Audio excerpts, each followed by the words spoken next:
पुरुषाच्या केसांमध्ये जेव्हा बाई जर भांडण झालं, इमॅजिन करा, आणि तू त्याच्या जवळ जातेस आणि तू त्याच्या नुसता केसातनं हात फिरून त्याचा हात हातात घेतेस, तर तो मेल्टडाऊन होणार.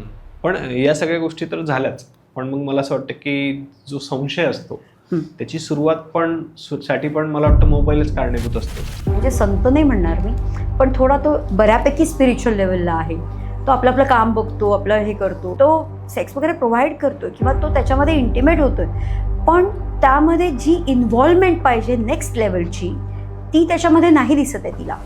तर मग ती जर फिजिकल इम्पॉर्टन्स तिच्यासाठी जास्त असेल त्या प्रायोरिटीजमध्ये जे बोललो आपण, तर ती कुठेतरी अट्रॅक्ट होणार. सरनेमचा विषय असतो की काही मुलींना प्रॉब्लेम असते की मला समोरच्याचं सरनेम नाही लावायचं आहे, किंवा आपण बघतो की मंगळसूत्र हा पण एक मुद्दा आहे की मी मंगळसूत्र घालू की नाही, मग पुरुषांनी मंगळसूत्र घालायला हवं का, असे वेगवेगळे मुद्दे आहेत. याबद्दल काय वाटतं? अरे सांभाळण्याचंच राहून जात आहे.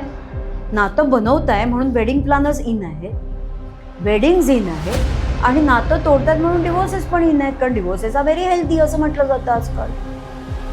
मग मॅरेजचं काय? कारण वेडिंग्ज आर टर्न इन टू मॅरेज. की हा जो संसार आहे त्या संसाराला सांभाळायचं आहे कसं? 10-15 गोष्टींवरती बाद झाला आहे असं आपण समजूया, पण तरी आपण एकत्र झोपतोय, आपल्याला खुशी आवडती आहे. हे जर लेवल आहे त्या कपलची, तर मी 3 मेल्टिंग पॉईंट्स बायकांचे सांगते आणि 3 मेल्टिंग पॉईंट्स पुरुषांचे सांगते. ओके. अनेक लोक रिलेशनशिप्समध्ये, लग्नांमध्ये चिटिंग करतात समोरच्या पार्टनरसोबत, तर ते कसं ओळखायला हवं आणि या सगळ्या गोष्टींचा इम्पॅक्ट आपण कसं कमी करू शकतो? आपल्या सगळ्यांना योगेश पाटीलचा नमस्कार.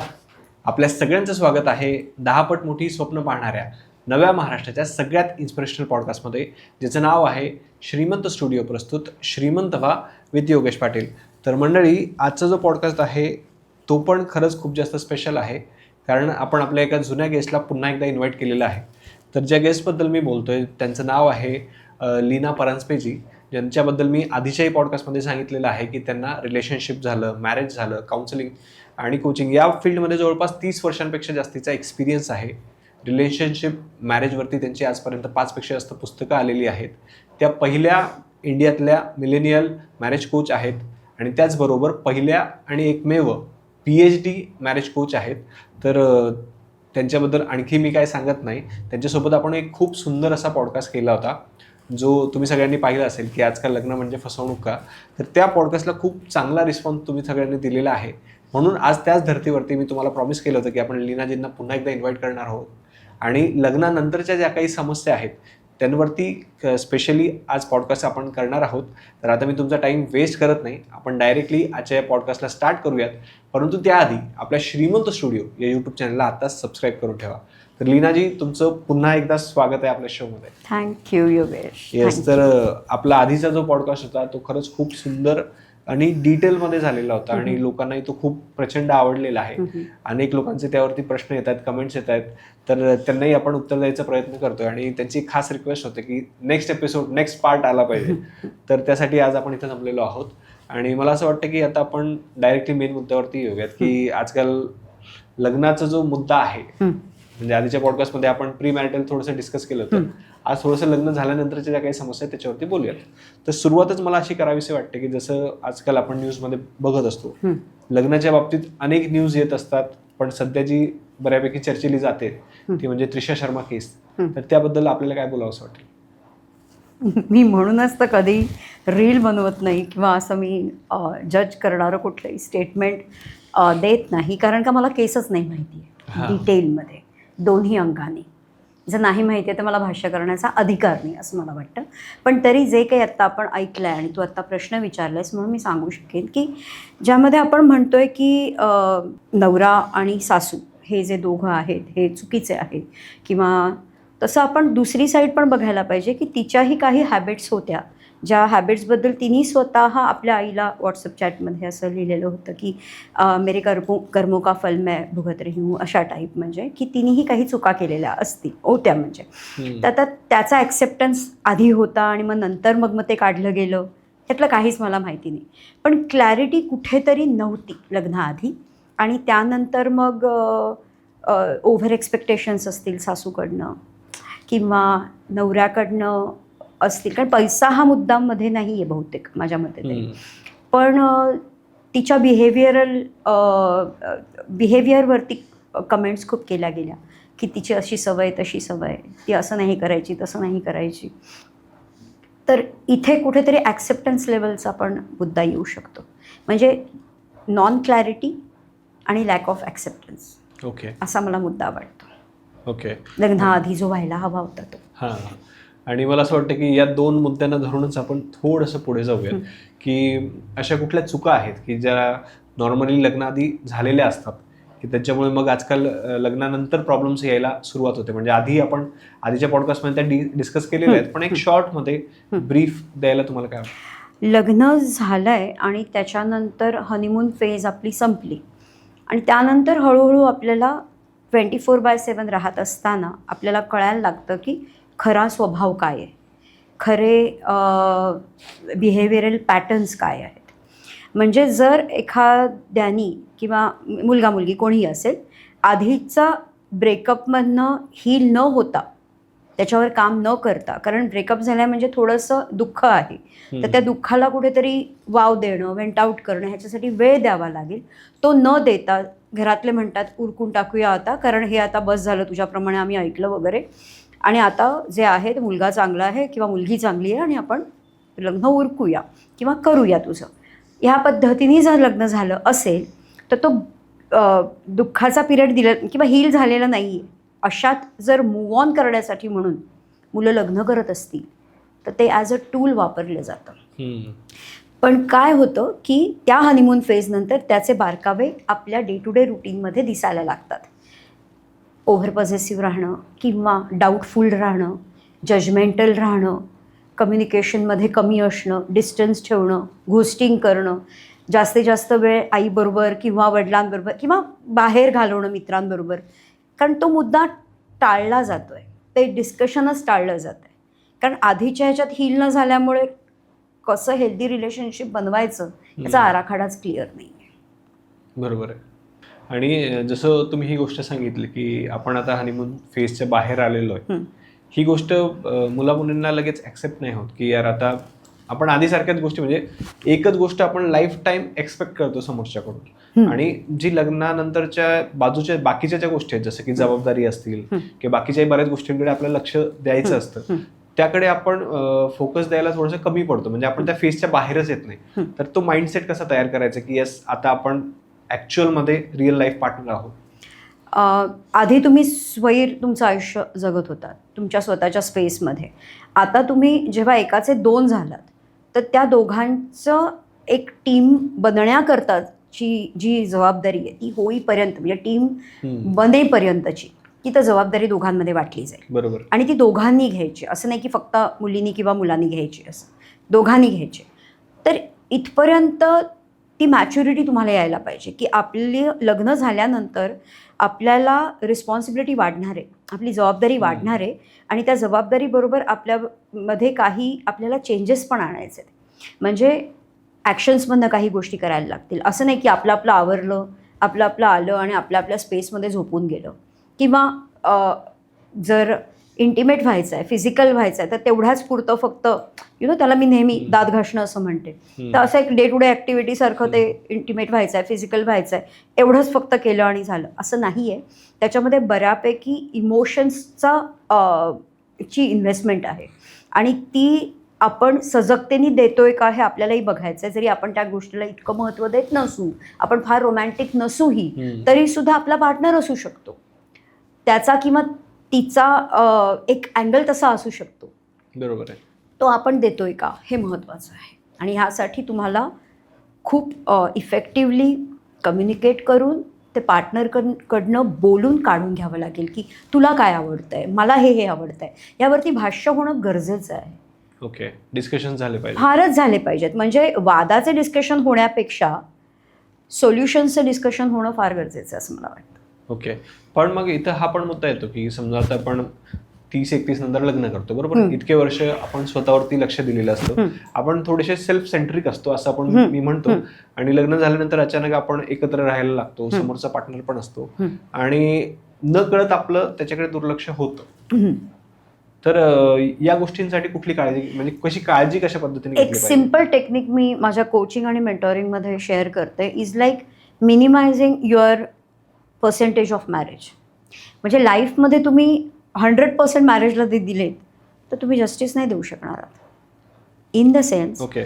तुम्हाला 4 सेगमेंटमध्ये तुमचं लाईफ डिव्हाइड करावं लागेल. For example, me as a माणूस म्हणून पर्सनल लेवलला मी एक 20% देऊ शकतो. प्रोफेशनलला मला 50% द्यायचं, झाले 70%. उरले 30%. याच्यामध्ये मला सोशल लाईफ, मला आवडतं हँगआउट करायला, किंवा मी एक 15% देऊ शकतो, किंवा मी 20% देऊ शकतो. किती उरले? म्हणजे 10% उरले. तेवढेच पर्सेंटेज इनिशियल लेवलला मॅरेजला द्यायचे. हे थोडंसं कळलं नाही मला, खूपच म्हणजे क्लॅरिटीनी सांगते. जर मी आज एक नवीन लग्न झालेली किंवा झालेला आहे आणि मी त्यामध्ये जर 100% मॅरेजला इम्पॉर्टन्स देतोय तर माझ्यासाठी अभ्यास खूप मोठा होऊन जाईल तो.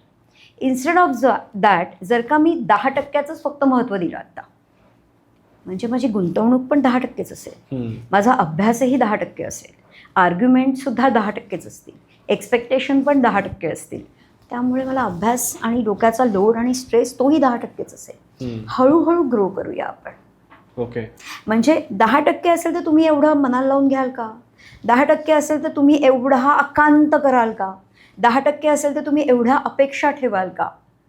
काय आहे, थोडं तुझं थोडं माझं करत करत त्या 10चे 20, 20चे 35, 35चे 40, 60 over the period of time आपण बनवूया, जेणेकरून आपली प्लिंथ घट्ट होईल, आपला बेस पक्का होईल. ओके. सो लाईफमध्ये स्वतःची स्पेस पण मिळाली, करिअर पण मिळालं, सोशल पण मिळालं आणि मॅरेज पण मिळालं. पण मग या सगळ्या गोष्टी समोरचा पार्टनर समजून घेईल का? त्याला असं नाही वाटणार का की यार समोरचा व्यक्ती मला टाइमच देत नाही, किंवा आधी जेवढं इम्पॉर्टन्स द्यायचं तेवढं आता देत हे नाही? दोघांनी म्युच्युअली करायचं आहे की मला हे असं असं पटतंय. आता सपोज हे आत्ता मी जे बोलते ते एखादा पॉडकास्ट कोणीतरी ऐकला जो मॅरिड आहे आणि त्यांच्यामध्ये आत्ता जर का फाईट चालू आहेत किंवा काही गोष्टींवरती आर्ग्युमेंट्स चालू आहेत, तर तो पॉडकास्ट तरी दाखव, रील दाखव, किंवा तू निदान समोर सांगून तो उदाहरण दे की ह्याच्यामध्ये आपण हळूहळू ग्रो व्हायचं का दोघांनी. She would definitely respond to that. She or he, जो कोणी तुमचा पार्टनर असेल तो रिस्पॉन्ड करेल की आपण हळूहळू अभ्यास वाढवूया आपला. कारण जितकं तुम्ही ओव्हर अपेक्षा ठेवताय ना, त्यांनी तुम्ही कोसळणार आहात, तुमचं नातं कोसळणार आहे. ओव्हर एक्सपेक्टेशन नाही ठेवायचं. एक्झॅक्टली. कारण ॲक्सेप्टन्स नाही आहे म्हणून एक्सपेक्टेशन आहे. जसं ॲक्सेप्टन्स वाढेल तशा एक्सपेक्टेशन कमी होतील.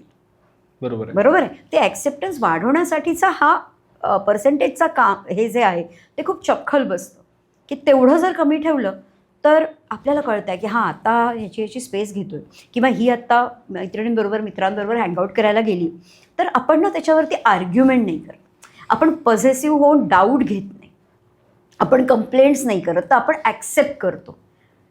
सो हे ॲक्सेप्टन्सचा एकदम रामबाण उपाय असं मला वाटतं. ओके. पण इथंच एक थोडासा वेगळा क्वेश्चन मी विचारतो की लग्न झाल्यानंतर मला असं वाटतं की दोघांचे माइंडसेट चेंज होतात. मुलाचा माइंडसेट असा चेंज होतो की यार आता माझं लग्न झालंय, माझ्या रिस्पॉन्सिबिलिटी वाढल्यात, मला थोडंसं जास्त पैसे कमवले पाहिजे, थोडंसं आणखी करिअरवरती फोकस केला पाहिजे. आणि मुलींचं पण करिअरच्या बाबतीतही तसं होऊ शकतं की यार माझं करिअर कुठेतरी कॉम्प्रोमाइज होतंय का, किंवा समोरचा जो व्यक्ती आहे तो करिअरच्या नादात असेल, पैशांच्या नादात असेल, मला हवा तेवढा टाइम नाही देते. मग हे कसं सॉल्व्ह करायचं?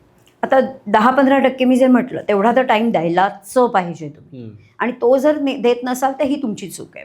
ओके. बरोबर आहे. पण जर तुम्ही करिअरशी लग्न केलंय तर तुम्ही इथे मग काय करताय?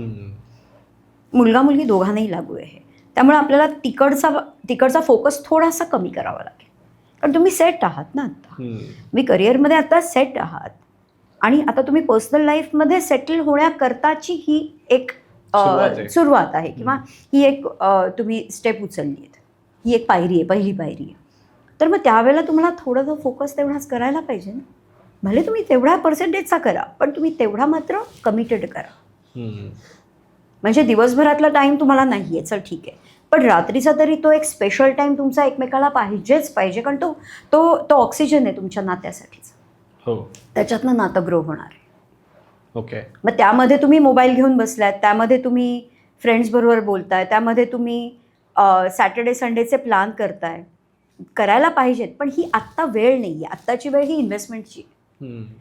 हे जर इन्व्हेस्टमेंट केलं जर का, तर तुम्हाला तो ROI खूप कॉन्फिडन्सचा मिळून जाईल, हम्म. असं मला वाटतं. ओके.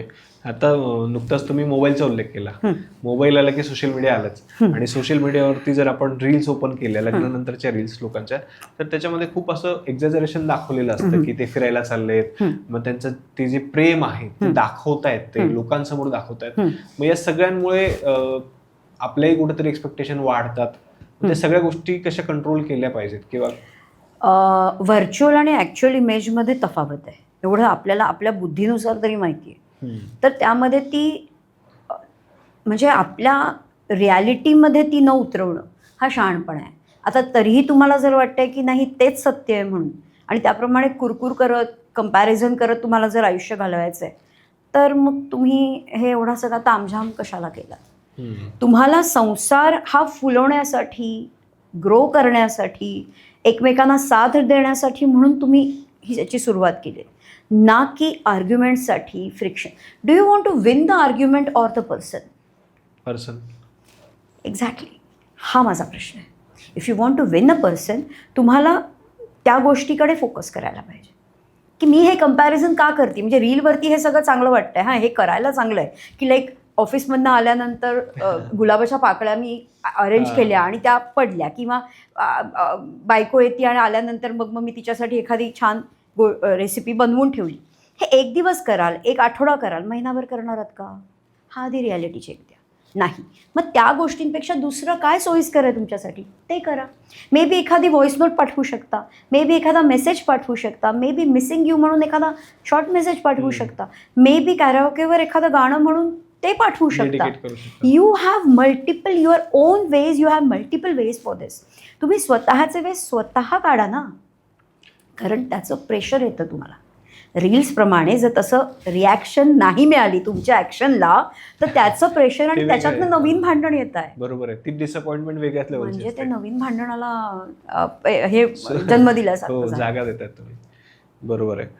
आणि कसं असतं की सोशल मीडियामुळे मग बाकीच्या गोष्टी पण येतात, जसं की कोणाला फॉलो करतोय, करेक्ट, कोणाचे मेसेजेस येत आहेत का, चॅनलला सबस्क्राईब करतोय.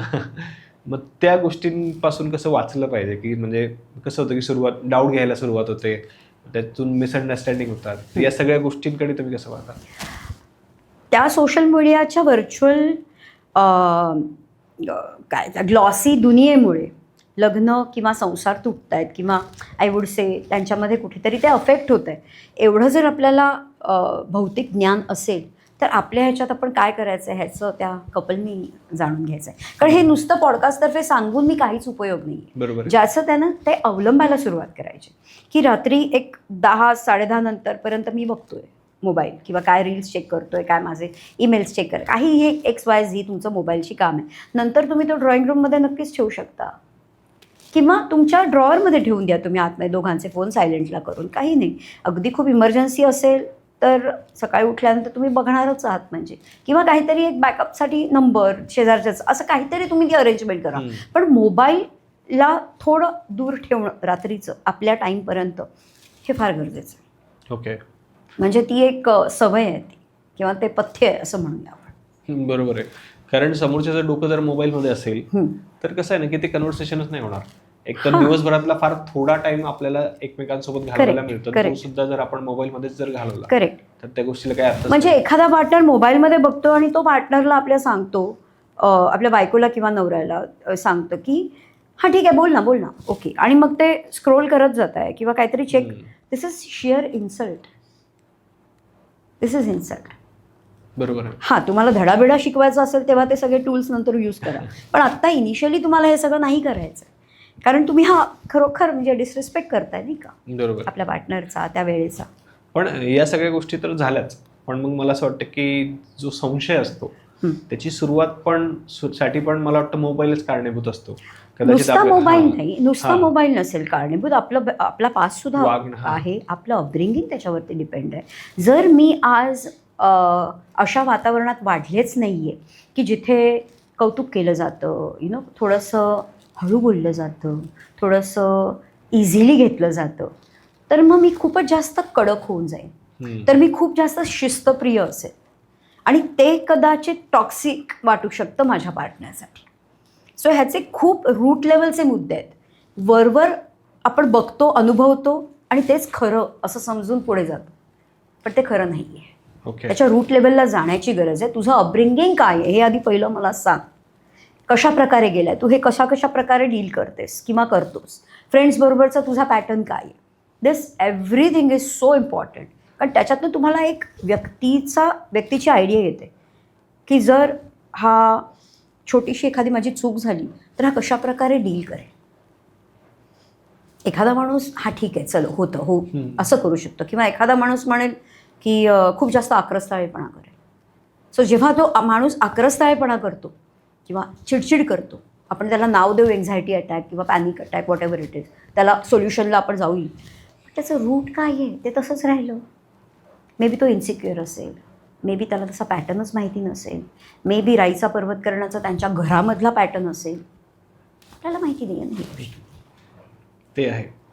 आता बोलताना तुम्ही टॉक्सिक मॅरेज हा एक वर्ड वापरला, तर ते एक्झॅक्टली काय असतं? कारण आपण आजकाल बऱ्याच वेळेस ऐकतो की हे रिलेशनशिप खूपच टॉक्सिक झालंय किंवा हे लग्नच आता मॅरेजच टॉक्सिक झालंय, तर एक्झॅक्टली काय अर्थ आहे खरंच?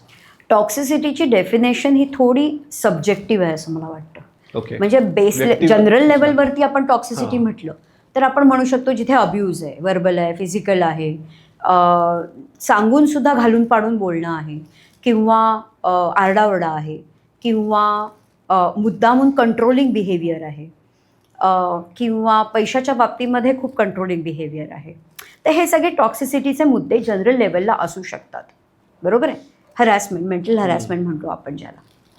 पण एखादा व्यक्ती जर इन्स्टिकेट केल्यामुळे जर चिडत असेल तर जो ट्रिगर करतोय ना तो प्रॉब्लेमॅटिक आहे. ओके. आग लावल्यानंतर तुम्हाला भाजणारच आहे ना, मग जो मॅचस्टिक लावतो त्याची चूक आहे नाही का. आणि हे कसं ओळखायचं की कोण चुकीचं आहे याच्यामध्ये? कारण तुमचं प्रत्येकाला सगळं छान आपणच बरोबर चाललंय. वाटतं. हां. नक्की तुमचं सगळं छान चाललंय.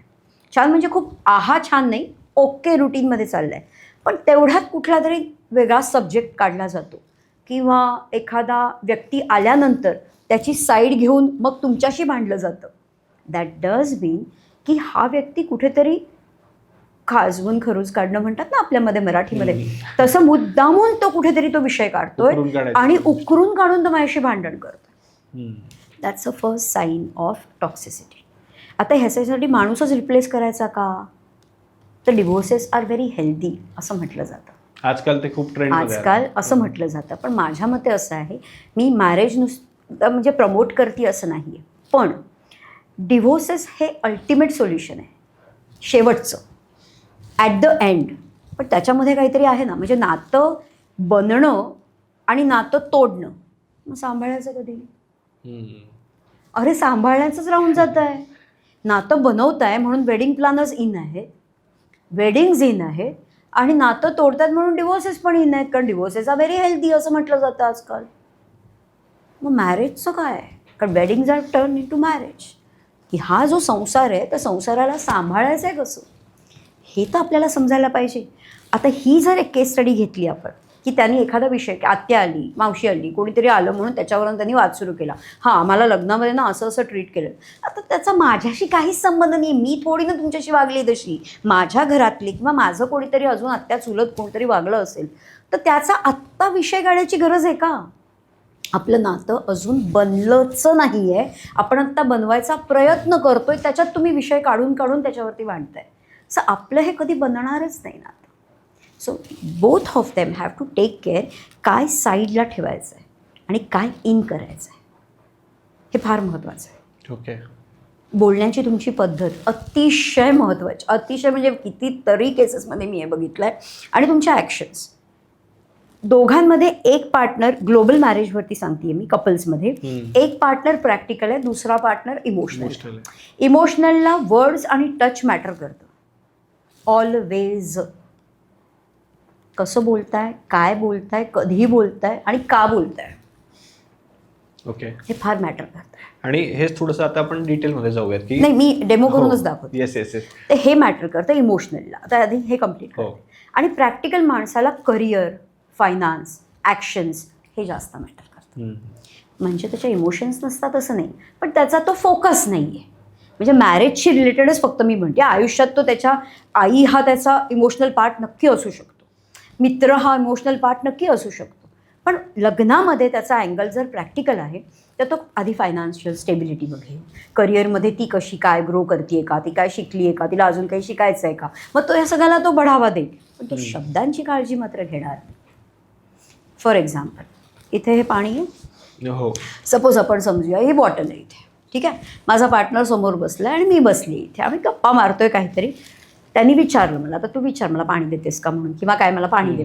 आता हे जरा थोडंसं टेबल साईडला आहे असं आपण इमॅजिन करूया, म्हणजे ते तुझ्या रीचमध्ये नाही आहे, माझ्या रीचमध्ये आहे, ठीक आहे. ओके, तू विचार आता मला पाणी देतेस. हां, आता तू पार्टनर आहेस इमोशनल आणि मी आहे प्रॅक्टिकल, मी आहे बायको आणि तू आहेस नवरा आता. ओके, तू विचार परत एकदा, सॉरी. मला पाणी देतेस का. हां, घे नाही. आता मी हे घे ना म्हटलं आणि मी बॉटल तुझ्याकडे सरकवली, सिम्पल. तुला ते मिळालं, मला काय वाटलं, मी पाणी मागितल्यावर दिलं पाणी. हा प्रॅक्टिकल अप्रोच झाला. तो हा प्रॅक्टिकल अप्रोच झाला. तर परत एकदा पाणी माग. पाणी दे ना मला. एक सेकंद ना, मी बाटली आणली आहे पण मी पाणी प्यायली आहे त्याने, ग्लास नाही आहे, चालेल तुला, तू बॉटल पिशील का.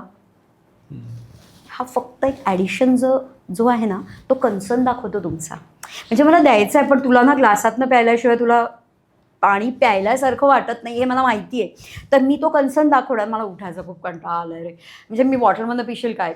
सांगायची पद्धत, शब्द, तुमचा टोन आणि ॲडिशनल जे शब्द तुम्ही, चॉईस ऑफ वर्ड्स तुम्ही ॲड करून जो कन्सर्न शो करताय तो ऑलवेज मॅटर करतो तुमच्यासाठी. मग तो म्हणेल नाही नाही चालेल दे. तुम्ही जर म्हणाल हा घे, तर हा घे हा जो शब्द आहे ना, तुम्हाला वाटतंय दिलं पाणी, अरे पण तो लहजा, ते बोलण्याची पद्धत हे त्या इमोशनल माणसाला मॅटर करत आहे.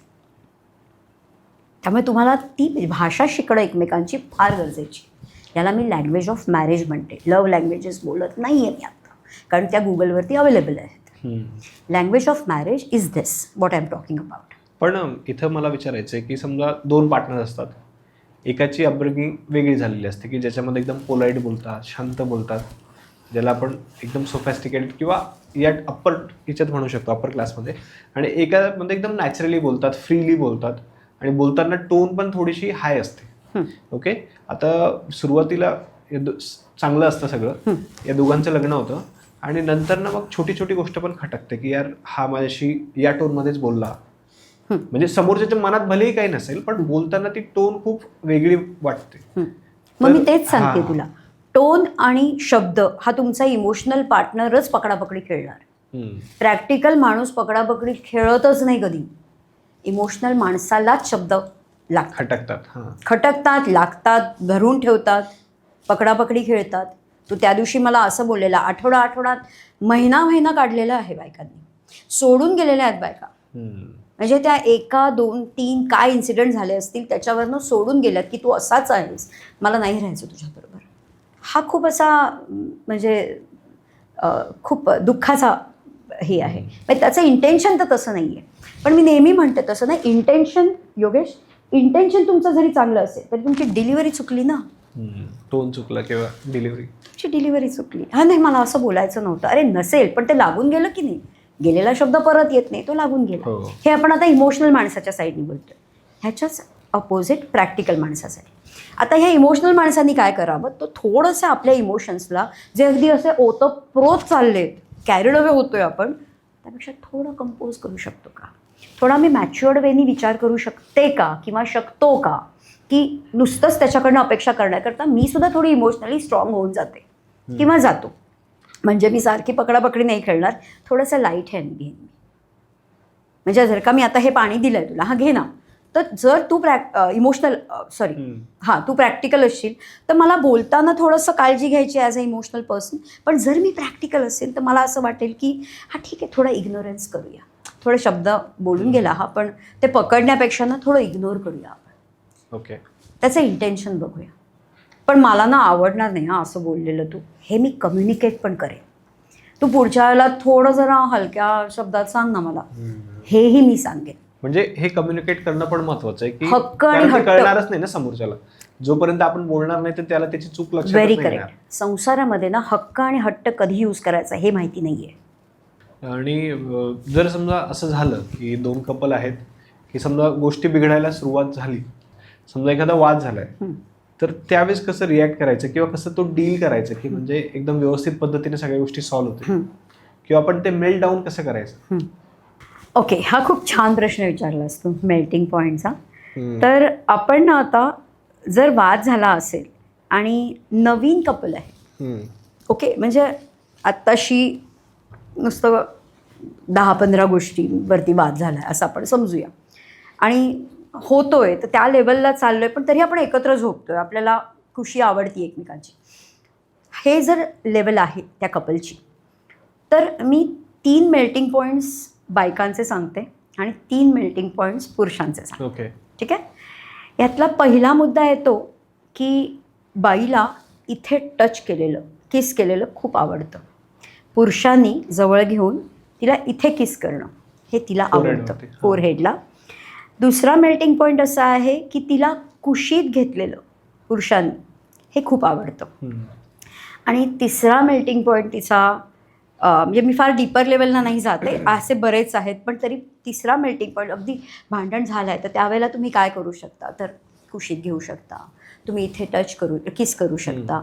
आणि तिसरा मेल्टिंग पॉईंट असा आहे की तिला तुम्ही जेव्हा खांद्यावरती हात टाकता आणि किंवा हातात हात जरी घेता तरीसुद्धा ती बाई मेल्ट होऊ शकते.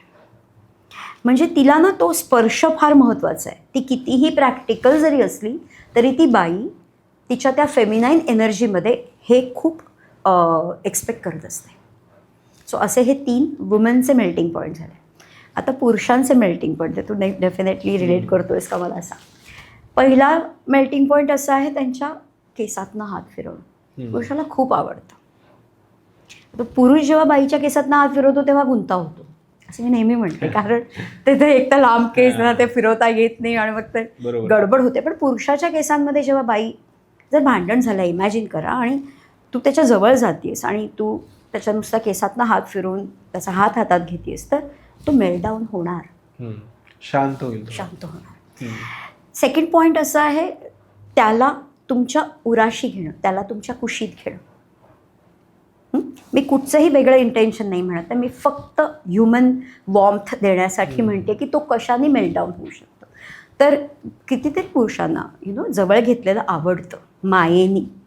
हा एक दुसरा मेल्टिंग पॉईंट झाला. आणि तिसरा मेल्टिंग पॉईंट असा आहे का बऱ्यापैकी पुरुषांना मागे म्हणजे नेकला मागून कडल करणं आणि किस करणं, किंवा इथे आपलं म्हणजे बाईनी इथे त्याच्या टच करून त्याच्या कानाला किस करणं किंवा असं ते स्पर्श करणं हे पुरुषाला आवडतं. हे मी का दिले हे मी कधीच कुठल्या पॉडकास्टला नाही सांगितले, कारण हेनी ना these are the melting points, these are the connectors. आता तो एखादा आपल्यामध्ये वाद झाला असं समजूया आणि तू खूप तावातावानी बोलतोय, मी पण बोलून झालं आहे, नंतर मग आपल्याला कनेक्ट करायचं असेल तर एक मी डेमो दाखवते. ठीक आहे, ओके. सिम्पल डेमोस आहे हे. मेल्टिंग पॉईंट्स वगैरे हे सांगायला ठीक आहे आणि ते अवलंबायलाही सोपे आहे, ते तुम्ही करा. पण एक डेमो असा आहे की आपण त्या टर्मवरच नाही होत की आपण एकमेकांच्या जवळ बसणार आहोत वगैरे. तर तेव्हा मी फक्त असं जरी केलं, माझा जो पार्ट आहे मग तो 90% असेल, 10% असेल, 20% असेल, 70% असेल, मला माहिती नाही, पण मी माझ्यातर्फे माझ्या पार्टसाठी मी एवढं म्हणते. द पर्सन कुणी असो, पुरुष महिला कोणी असो, तो टेम्परनी खाली येतो. हे कुणीही करा, mark my words, it works like wonderfully. Leenaji, आता ना आपण थोडंसं वेगळ्या अँगलवरती बोलूयात. आपण आजकाल पाहतो की अनेक लोक रिलेशनशिप्समध्ये, लग्नांमध्ये चिटिंग करतात समोरच्या पार्टनरसोबत. तर ते कसं ओळखायला हवं आणि या सगळ्या गोष्टींचा इम्पॅक्ट आपण कसं कमी करू शकतो? ओळखायला म्हणजे तुम्हाला संशय येतो डे टू डे लाईफमध्ये, जसे काही चेंजेस होतात, काही गोष्टी अवॉइड केल्या जातात, उगीचच तावातावानी एखादी गोष्ट जनरल नॉर्मल गोष्ट जरी असेल तरी ती उगीचच तावातावानी डील केली जाते किंवा सायलेन्स खूप असतो.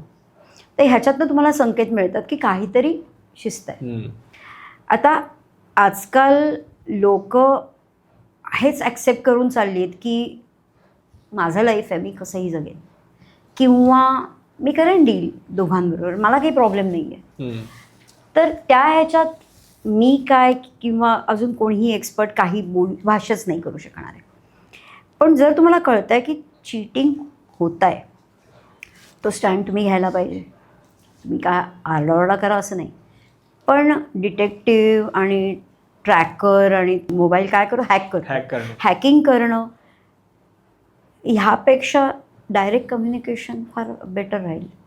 की मला असं दिसतंय की तू कोणामध्ये तरी इन्व्हॉल्व आहेस आणि तू जे साधारण 7:30-8ला वगैरे घरी येत होतीस ते तू आता 10:30-11 तू कॅज्युअली सांगतेस की मी बाहेर गेली आहे किंवा तू 4 दिवस बाहेर आउटस्टेशनला होतीस किंवा आता तो माणूस जर मुलगा जर का असेल तर तू होतास किंवा तू बऱ्यापैकी वेळ देत नाही आहेस तेवढा आणि तू लपवतोस काही गोष्टी. तर हे कम्युनिकेशन केल्यानंतर चीटिंगला उघडं पडण्याकरता थोडी मदत होऊ शकते. जर ह्या लेवलला समजतोय समोरचा माणूस की तर तो म्हणेल की नाही मला तुझ्याकडनं हे मिळत नाही, मला सतत कंप्लेंट्सच मिळतात तुझ्याकडनं, मला इमोशनल अवेलेबिलिटीच नाही मिळत आहे आणि काही मी सांगितलं तरी मग माझी चिडचिड होते, मी इरिटेट होतो आणि म्हणून मी थोडा तिच्याबरोबर बोलायला लागलो किंवा हँगआउट करायला लागलो, असं एक होऊ शकेल. किंवा तिच्या अँगलनी असेल तर तू खूपच जास्त टेक्निकल आणि असा वागत असल्यामुळे मला त्याची खूप आठवण येते माझ्या एक्सची, असंही ती सांगू शकते. XYZ काही असेल. ह्याच्यात दुसरा मुद्दा असा आहे, काही जणं आधीचं एक्स बॉयफ्रेंड गर्लफ्रेंड असतानासुद्धा लग्न हे एक टूल म्हणून यूज करतात आणि आफ्टर मॅरेज सगळं काय लपलं जाईल किंवा काही आणि ते त्याच नात्यामध्ये राहतात. सो काही जणं ब्रेकअप झाला असेल तर मॅरेजला ब्रिज म्हणून यूज करतात आणि मग मूव ऑन होण्यासाठी म्हणून त्याला यूज केलं जातं. चीटिंगमध्ये मायक्रो चीटिंग पण चीटिंगच आहे. त्याला किती बढावा नसाल देत तुम्ही, पण तुमच्या कम्युनिकेशनमध्ये त्यामध्ये तुमचा स्टँड कळला पाहिजे की मी ह्याला नाही आहे फॉर. तुझा पेन पॉईंट काय मला सांग, मी माझ्याकडनं खूप लॉयल आहे, मी हे सगळं करते किंवा करतोय आणि मला हे कळत नाही आहे की तू का आहेस म्हणून. काही जण आजकाल सेक्सबद्दल ओपनली नाही बोलत, म्हणजे त्यांची अर्ज असू शकते पण ती अर्ज पार्टनर खूपच म्हणजे असं असतं की बाई खूप जास्त रोमॅन्टिक आहे किंवा अशी इल्युजनमध्ये राहणारी आहे, एक्सपेक्टेशनमध्ये राहणारी आहे आणि नवरा एकदमच असा प्रॅक्टिकल म्हणजे संत नाही म्हणणार मी, पण थोडा तो बऱ्यापैकी स्पिरिच्युअल लेवलला आहे. तो आपलं आपलं काम बघतो, आपलं हे करतो, आपले जे काही आहेत ते मगाशी मी दात घासणं म्हटलं त्याप्रमाणे तो आपलं रुटीन करतोय, तो सेक्स वगैरे प्रोव्हाइड करतोय किंवा तो त्याच्यामध्ये इंटिमेट होतोय, पण त्यामध्ये जी इन्व्हॉल्वमेंट पाहिजे नेक्स्ट लेवलची ती त्याच्यामध्ये नाही दिसत आहे तिला. तर मग ती जर फिजिकल इम्पॉर्टन्स तिच्यासाठी जास्त असेल त्या प्रायोरिटीजमध्ये जे बोललो आपण, तर ती कुठेतरी अट्रॅक्ट होणार. ह्या गोष्टी तुम्हाला बोलाव्याच लागतील, नाहीतर तुम्हाला आयदर आहे की वर्क करा त्यावर, खरोखर चान्स देऊन बघा, एकच चान्स पण देऊन बघा खरोखर होत आहे का. नेक्स्ट 3 महिन्यात तुम्हाला कळेल की व्यक्ती बदलतीये की नाही.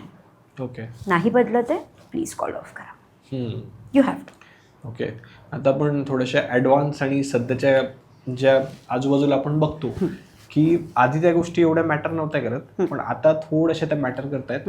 जसं की सरनेमचा विषय असतो की काही मुलींना प्रॉब्लेम असते की मला समोरच्याचं सरनेम नाही लावायचं आहे, किंवा आपण बघतो की मंगळसूत्र हा पण एक मुद्दा आहे की मग मी मंगळसूत्र घालू की नाही, मग पुरुषांनी मंगळसूत्र घालायला हवं का, असे वेगवेगळे मुद्दे आहेत. तर याबद्दल काय वाटतं? नाव बदलायचं किंवा मी नाव त्याचं लावेन, आडनाव लावेन, आता हे इतका ॲडव्हान्स स्टेजला आपण पोचलो आहे ना, त्यामुळे आमच्या जनरेशनचा कन्सेप्ट तर फार वेगळा होता. मिलेनियल्सचा कन्सेप्ट वेगळा आहे आणि जेनझीजचा तर अजूनही वेगळा आहे. जेनझीजमध्ये लग्न खूपच यंग एज आहे, त्याच्यामुळे एवढी केली नाही जात आहेत, पण होत आहेत तरी.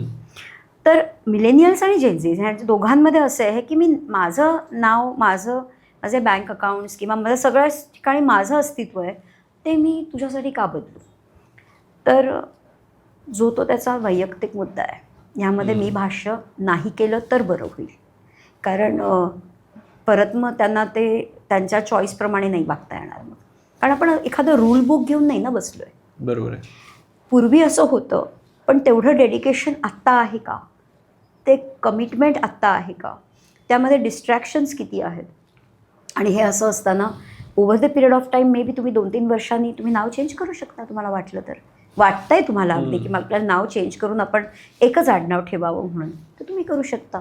मग पुरुषांनी माझं नाव का नाही लावायचं. आता त्यातले तात्विक मुद्द्यात तुम्ही पडत नाही, तुम्ही सोल्युशन काढा दोघांनी, असं मी सांगते. पण जोपर्यंत तुम्ही तुझा मी आणि माझी तू हे ॲक्सेप्ट करत नाही आहेत इंटरनल लेवलला, मी म्हणते डीपर लेवलला, नाव वगैरे हे खूप सब्जेक्टिव्ह झालं, पण डीपर लेवलला तुम्ही ॲक्सेप्ट नाही करतात तोपर्यंत तुम्ही डिफरंट एंटिटी म्हणून राहता एका लग्नामध्ये, संसार चालवता. आणि तो मर्जच नाही होत, त्या म्हणजे सिंकच नाही होत त्या वाईब, असं होतं ते. तर हा मुद्दा सब्जेक्टिव्ह आहे, मी सांगितलं. मंगळसूत्राच्या बाबतीत जर मी मंगळसूत्र घालते तर पुरुषांनी मंगळसूत्र घालायला पाहिजे. अगदी त्यांना गळ्यात नाही घालायचं आहे तर ब्रेसलेट घालू शकतात. आजकाल बायकाही मंगळसूत्र न घालता ब्रेसलेट करतात. सो जेव्हा तुम्ही हे ब्रेसलेट करता किंवा तुम्ही याचा अर्थ तुमच्या मंगळसूत्राचा दागिना झाला आहे. ओके. काही आजकाल असं झालं आहे की या मंगळसूत्राचा जो मेन मुद्दा आहे किंवा त्याचा जो पर्पज आहे, त्या पर्पजला बाजूला ठेवून सोनेरी मंगळसूत्र केलं जातं. म्हणजे त्यातले काळे मणी कुठे दूरच राहिले, पण ते सोन्याची मंगळसूत्र केली जातात. म्हणजे तुम्ही त्याच्यात काळे मणी एवढ्यासाठी आहेत की त्या नवविवाहित जोडप्याला कुणाची नजर न लागो. आता नजर असते का, सुपरस्टिशन्स ह्याच्यात नाही पडत आहे, पण काळे मणी हे त्याच्याकरता दिले जातात की ती निगेटिव्हिटी ते अट्रॅक्ट करून घेतात, कारण पहिल्या दर्शनी ते काळे मणी दिसतात. आता जसं जसं प्रॉस्पेरिटी, सोनं म्हणजे प्रॉस्पेरिटी, तर जशी अशी प्रॉस्पेरिटी यायला लागली, म्हणजे वाढली त्या मंगळसूत्रातली आणि काळेमणी कमी झाले, बऱ्यापैकी प्रॉस्पेरिटी वाढली, पण नाती तुटत चालली, संसार तुटत चालले. पैशाने श्रीमंत होतोय, पण नात्यांनी गरीब होतोय माणूस. जे अवेअर आहेत ना योगेश, म्हणजे मी हे NRIs बरोबर इतक्या डीपर लेवलला काम करते म्हणून सांगते, जे अवेअर आहेत ना ते खरोखर मंगळसूत्रासारखं घालायला लागले आहेत. आणि तसंच केलं पाहिजे खरं तर. तुम्ही फॉरेनला बघितलेत का की ते त्यांची रिंग कुठेतरी कॉम्प्रोमाइज करून कुठेतरी घालतात, किंवा ते नेव्हर रिमूव्ह दॅट रिंग. त्यांची वेडिंग रिंग कधीच, एंगेजमेंट रिंग, वेडिंग रिंग ते कधी काढत नाहीत. मग ते त्यांच्या कल्चरला खूप स्टिक आहेत. मग आपल्याला लाज का वाटावी मंगळसूत्र घालण्याची.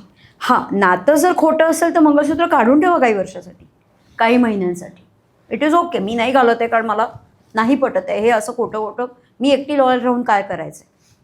पण मंगळसूत्रासारखंच घालण्यामध्ये मजा आहे, किंवा ती नजाकत आहे, किंवा ती पावर आहे, असं मला वैयक्तिक वाटतं. आणि त्याच्यामुळे म्हणजे हे ना रीड रिसिप्टसारखं आहे माहिती आहे का व्हॉट्सअपच्या, की आहोत पण दाखवायचं नाही की आपण रीड केलं आहे ते. तसं मी मॅरिड आहे, पण असं एवढीशे 2 काळे मणी फक्त मध्ये असतील, वाटी असेल आणि बाकी सगळं सोन्याची. असं का करताय तुम्ही. म्हणजे तुम्ही डिस्गाईजमध्ये का राहताय. तुम्हाला लाज का वाटतीये. लग्न झालेलं असताना तुम्हाला लाज का वाटतीये त्याची. तुम्हाला का दाखवायचं नाही आहे की तुम्ही मॅरिड आहात ते. आता हे बायकांच्या बाबतीत मी म्हणते मंगळसूत्र आहे, तर जर का पुरुषांनीही काहीतरी मग असावं, त्यांना ऑफकोर्स असायला पाहिजे. आमच्या वेळेला तेव्हा कोणी आवाज नाही उठवला किंवा ते कधी नॉलेज नाही आलं, पण आता तुम्हाला करायचं ते एखादं ब्रेसलेट करू शकता तुम्ही, की आपण दोघांनी एक असं ब्रेसलेट करूया, हां तसं करूया, किंवा काहीही तुम्ही शोधू शकता किंवा चेंज करू शकता ज्याच्यामध्ये anything what ever you want, किंवा मंगळसूत्र घालू शकता. तो तुमचा कॉल आहे, ह्याला कुठे मी म्हणत नाही आहे का नाही वगैरे. आणि त्यातले तात्विक मुद्द्याबद्दल मी नाही बोलत आहे, पण दोघांनी एकत्र येण्याकरताचे हे जे संस्कार आपल्यावरचे आहेत आधीपासूनचे, त्याला तुम्ही पटकन शिफ्ट नका घेऊ असा, स्वतःच्या सोयीनुसार. ते कुठेतरी धोकादायक आहे असं मला वाटतं. ओके. आता या पॉडकास्टचा एक शेवटचा मुद्दा आपण घेऊयात, आणि मला असं वाटतं की तो प्रत्येक रिलेशनशिपचा शेवट म्हणजे महत्त्वाचा आहे प्रत्येक रिलेशनशिपसाठी, की शेवट कुठे करायचा. डिवॉर्स जसं आपण पाहतो की आजकाल हेल्दी डिवोर्स म्हटले जातात किंवा मुलांची साईड पण पाहिलं तर मुलं आधीच त्यांचे प्रॉपर्टीज त्यांच्या आईवडिलांच्या नावावरती करतायत. करेक्ट. तर हे सगळं जे चेंज होते त्याकडे तुम्ही कसं बघतात आणि खरंच कधी डिवोर्स घेतला पाहिजे किंवा या सगळ्यांवरती काय मत आहे तुमचं? ह्याचा अर्थ तुम्ही सोल्युशन काढायचं ह्यासाठी नाही जात आहे, तुम्ही कुठेतरी ऑप्शन शोधताय. तुम्हाला सोल्युशन काढायचं आहे का ऑप्शन हवं आहे? कारण डिवोर्स घेऊन तुम्ही हे नातं ब्रेक कराल आणि तुम्ही परत, तुम्हाला कम्पॅटेबिलिटी हवीच आहे, तुम्हाला कमिटमेंट हवी आहे, तुम्हाला कम्पॅटेबल पार्टनर हवा आहे, पार्टनरशिप हवी आहे तुम्हाला. तर ह्या कंपॅनियनशिपच्या शोधामध्ये तुम्ही परत कुठेतरी शोधणारच आहात. पण खालचे तुम्ही, म्हणजे तो डिनॉमिनेटर सेमच राहिला. तुम्ही स्वतःला काहीच नाही बदललं. तुम्ही ह्या अनुभवातनं हे शिकलात की तिला ना माहेरी नाही पाठवायचं, कारण आधीच्या लग्नामध्ये ना त्या माहेरच्या लोकांनी खूप गडबड केली आहे. अरे पण जर तुम्ही आता नवीन पार्टनरला तिला माहेरीच नाही पाठवलं तर ती खट्टू होईल ना, कारण तिच्या माहेरचं तसं नाही आहे जसे तुला आधीचा अनुभव आला असेल. मे बी ते इंटरफेअर करणारे नसतीलही कदाचित, पण ह्यानी तुम्ही म्हणजे रॉंग एक्सपिरियन्स, आधीचा एक्सपिरियन्स तुम्ही रॉंग पार्टनरबरोबर किंवा पार्टनरबरोबर रॉंग टाईमला यूज करताय आणि त्याने प्रॉब्लेम्स उलट जास्त वाढू जास्त शकतात. वाढतात. त्यामुळे रिमॅरेज करूनही तुम्ही सुखी नाही आहात. सो आधी पहिलं डिनॉमिनेटरला फिक्स करा. आधी पहिलं स्वतःला बघा की आपण काहीतरी आपलं चुकलं का, आपण त्यावेळेला खूपच जास्त संशय घेत होतो का, आपण त्यावेळेला खूप मुभा दिली का. Anything can happen. आपण मे बी वरवर सगळं सांगत होतो की अगं तू औषध घेतलंस का, तू डॉक्टरकडे जाऊन आलीस का, पण तिला खरंच गरज कुशीत घेण्याची होती, तिला खरी गरज त्यावेळेला डोकं चेपून देण्याची होती, त्याला खरी गरज नुसती तू जवळ बसून एक कन्सर्ननी विचारण्याची होती. त्या शब्दांमध्ये ती तेवढी पॉवर होती. नुसतं घेतलं का असं करून कसं होईल. So these are the very, म्हणजे खूप डिटेल बघायला गेलं तर हा अनएंडिंग होईल एपिसोड. पण लग्न आणि संसारात हा फरक आहे. संसार हा तुम्हाला जपायचा आहे, सांभाळायचा आहे. तर तो सांभाळला जातोय की नाही हे तुम्हाला कळेल. नाही सांभाळला जाते तर कॉल ऑफ करा. पण जर तुम्हाला तो कळतोय, तुम्हाला समजतंय, तुमची स्वतःची लँग्वेज एक बनतीये, तिसऱ्या पर्सनला एंट्री तो देऊ शकतो, दोघांमधला एक, जर त्याला हवी असेल तर. नाहीतर third person nobody can interfere in your life. अगदी आईवडीलसुद्धा, जर तुम्ही ठाम असाल तर. तसं मी नेहमी तसं म्हणते, तसं की अनलेस अँड अंटिल तुम्हाला हे कळायला पाहिजे, ती बुद्धी तुम्हाला पाहिजे. आणि अजून एक मुद्दा, दोघांमध्ये एक पार्टनर हुशार असतो आणि दुसरा इमोशनल असतो किंवा ॲक्शन सेंट्रिक असेल, आणि दुसरा ना बऱ्यापैकी इनडायरेक्ट असतो किंवा आय वुड से पॅसिव्ह असतो. एक ॲक्टिव्ह असतो तर एक पॅसिव्ह असतो. तर आता ॲक्टिव्हला म्हणाला मीच का, तर हा शहाणपणा होईल किंवा हा इगो येईल. You have to train your partner how you want to be treated. हे दोघांसाठी सांगते मी. You have to train your partner how you want to be treated, की मला हे असं असं हवं आहे, मला हे आवडतं आहे. म्हणजे आजारपण आलं तर तू असं कर. हां, शब्दांमध्ये तुझ्या नुसतं शब्दांनी नको विचारू. आता काही प्रॅक्टिकल लोकांना नुसते शब्द नाहीच पोचत ना, त्यांना ॲक्शन पाहिजे. तर मला ना तू छोटंसं गिफ्ट जरी आणलंस ना तरी मला बरं वाटेल. तू मला ना कुठे टूरला एखादं सरप्राईज दिलंस मला तर मला आवडेल. कारण ते बोलल्याशिवाय कळतच नाही ना. काही लोकांना ॲक्शन प्यारी आहे, त्यांना हे गिफ्ट आवडतं, त्यांना हे सरप्राईज आवडतं. काहींना शब्द हवं येतं, त्यांना शब्द बसवून जातात. तर असे हे गोष्टी जर का आपण घेतल्या ना तर ॲटलिस्ट आपलं आपण सांभाळायचं टेक्निक तरी आपण अप्लाय करायला सुरुवात करू. पण मग डिवोर्स कधी घेतला पाहिजे? टॉक्सिसिटी, मी म्हटलं ॲक्च्युअल टॉक्सिसिटी जेव्हा आहे, मेंटल अब्यूज, व्हर्बल अब्यूज खूप जास्त आहे, चीटिंग खूप कंटिन्यू होते. म्हणजे एकदा चिटिंगला आपण फॉरगिव्ह करू शकतो, तेही मायक्रो चिटिंग. आता तो प्रत्येकाचा मुद्दा आहे. तुम्हाला जर नाही करायचं आहे तुम्ही कॉल ऑफ करू शकता. तर हा एक दुसरा पार्ट झाला. तिसरं आहे की जर तुम्हाला दिसतंय की डे टू डे पॅटर्नमध्ये मेंटल डिसऑर्डर इन्व्हॉल्व आहे, म्हणजे काही बोलणं, खूपच जास्त आक्रस्ताळेपणा करून वस्तू फेकणं, काही लोक कपडे जाळतात, म्हणजे असं काहीतरी विम्झिकल वागणं असतं, that is complete no.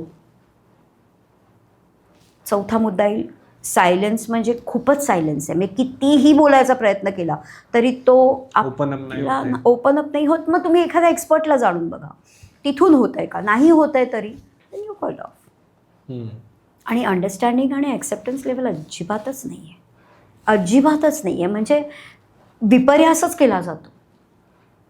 Always विपर्यास केला जातो. म्हणजे मी कितीही लॉयल किती असून सांगितलं तरीसुद्धा मी जे बोलते त्याचा अर्थाचा अनर्थच केला जातो प्रत्येक वेळेला.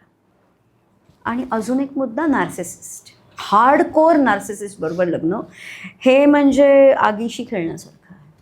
तुम्हाला वाटतंय तो माणूस म्हणून चांगला आहे आणि तुम्ही बेअर करू शकता, तर आग धीमी ठेवा, स्लो ठेवा गॅस आणि आपलं जेवण बनवा. हा मुद्दा थोडासा सांगा ना. जेवण बनवा आपलं, आपली बोटं नका भाजून घेऊ. नार्सिसिस्ट बरोबर लग्न म्हणजे काय नेमकं? नार्सिसिस्ट पर्सनॅलिटी डिसऑर्डर हा एक NPD सगळ्यांना माहिती झाला आता बऱ्यापैकी. नार्सिसिस्ट लोक कधी डिवोर्स नाही घेत किंवा मागत पण नाहीत, कारण त्यांना तेवढं त्यांच्याकडे करेज नसतं. ते बाहेर खूप आपली इमेज जपण्याचा प्रयत्न करतात आणि घरामध्ये ते कसेही खूप मॅनिप्युलेटिव्ह वागू शकतात. त्यांना प्लांट्स, ॲनिमल्स हे त्यांना खूप जास्त आवडतात, कारण त्या दोघांना से नसतो कुठला, कारण ते कधी बोलत नाही. त्यांना बोलणारी व्यक्ती नाही आवडत, त्यांना प्रश्न विचारणारी व्यक्ती नाही आवडत, क्वेश्चन करणारे नाही आवडत त्यांना. पण तो माणूस म्हणून, एक मुलगा म्हणून, एक काय करिअर ओरिएंटेड पर्सन म्हणून पर्सनॅलिटी त्याची खूप चांगली आहे. तो बाहेर सोशल इमेज त्याची खूप चांगली आहे, सगळं आहे. आणि तुम्हाला वाटतं आहे की ह्यातले हे 2 पॉईंट मला चांगले वाटत आहेत, पण मी ह्याच्याशी डिस्टन्स ठेवून राहू शकते किंवा शकतो, बऱ्यापैकी शकते, कारण पुरुष खूप जास्त नार्सिसिस्ट असतात रादर दॅन लेडीज, तर पर्सेंटेजमध्ये. तर मी हे मॅनेज करू शकते, कारण मला 15% करता मगाशी म्हटलं मी तसा हा खूप चांगला आहे, म्हणजे ओके, तेवढं बेअर होतं आहे. आमचं आयुष्य ॲज अ जॉईंट हळूहळू जर नार्सिसिसमध्ये बदलही होतात, पण ते खूपच स्लो असतात. ओके. म्हणून म्हटलं आगीशी खेळण्यासारखं आहे, किंवा तो गॅस स्टोव्ह आहे. तुम्हाला स्लो गॅसवरती अन्न शिजवायचं असेल तर तुम्ही राहा त्याच्याबरोबर. पण जर तुम्हाला कळतं आहे की प्रत्येक वेळेला गॅस मी स्लो करूनही तो जर मोठा करतोय, म्हणजे येऊन मुद्दामून ट्रिगर करणं, मुद्दामून सगळं शांत असेल तरी उगीचच काहीतरी चुकीचं बोलणं, ॲलिगेट करणं, ब्लेम करणं, आणि त्याच्यातनं तुमचा उद्रेक होत असेल तर भाजण्यापेक्षा त्याच्यातनं तो गॅस बंद करून निघणं बरं. Okay. So just call of the marriage. Yes. आणि मला असं वाटतं की याच मुद्द्यावरती आपण आजचाही पॉडकास्ट इथं थांबूया, नक्की. कारण हा टॉपिकच असा आहे की याच्यावरती बोलण्यासारख्या बऱ्याच गोष्टी आहेत, पण मग टाईमच्याही काही लिमिटेशन्स आहेत. म्हणून पुन्हा एकदा खरंच थँक्यू सो मच की तुम्ही आमच्या ऑडियन्ससाठी एवढी वंडरफुल इन्फॉर्मेशन दिली. Thanks a lot. तर मंडळी, जर तुम्ही हाही पॉडकास्ट जर अजूनही शेवटपर्यंत पाहत असाल तर ऑब्व्हियसली मला तरी 100% वाटतं की तुम्हाला या सगळ्या गोष्टी खूप चांगल्या पद्धतीने समजलेल्या आहेत, यामध्ये इंटरेस्ट आलेला आहे. म्हणून या व्हिडिओला नक्की लाईक करा आणि जे काही तुमच्या आयुष्यातील जवळचे लोक असतील की ज्यांच्या लाईफमध्ये, रिलेशनशिपमध्ये, लग्नामध्ये प्रॉब्लेम चालू असतील, त्या प्रत्येकासोबत हा व्हिडिओ नक्की शेअर करा. आणि जर तुम्हाला असं वाटत असेल की आपल्याला कोणत्या तरी एक्सपर्टची हेल्प हवी आहे तर मी तुम्हाला 100% रेकमेंड करेल की तुम्ही लीनाजींशी कन्सल्ट करू शकतात. त्या स्वतः एक एक्सपर्ट आहेत, त्यांना 30 वर्षांपेक्षा जास्तीचा एक्सपिरियन्स आहे, तर त्या 100% तुमची हेल्प नक्कीच करतील. आणि सगळ्यात महत्त्वाचं म्हणजे की घाबरू नका कुठल्याही गोष्टीमध्ये, म्हणजे बोलायला घाबरू नका, गोष्टी डिस्कस करायला घाबरू नका आणि कोणाची हेल्प घ्यायला घाबरू नका. कारण अशा वेळेस बऱ्याच वेळेस असं होतं की आपण एकटं पडतो कुठेतरी आणि गोष्टी अधिकच वाईट होतात. म्हणून थोडीशी डेअरिंग करा आणि मी जे सांगितलं आहे ते तुम्ही करू शकतात. आणि मॅमचं एक खूप सुंदर असं एक पुस्तक आहे, येस, सप्तपदी की तप्तपदी. तर हे पण लग्न झाल्यानंतरच्या ज्या काही गोष्टी असतात त्यांवरती खूप सुंदर असं पुस्तक लिहिलेलं आहे त्यांनी.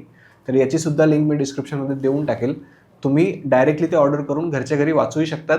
आणि नंतर जर तुम्हाला असं वाटलं की येस आता मी मॅमशी कॉन्टॅक्ट करू शकतो तर ते सुद्धा तुम्ही करू शकतात. तर आपण पुन्हा भेटूया पुढच्या एपिसोडमध्ये. थँक्यू.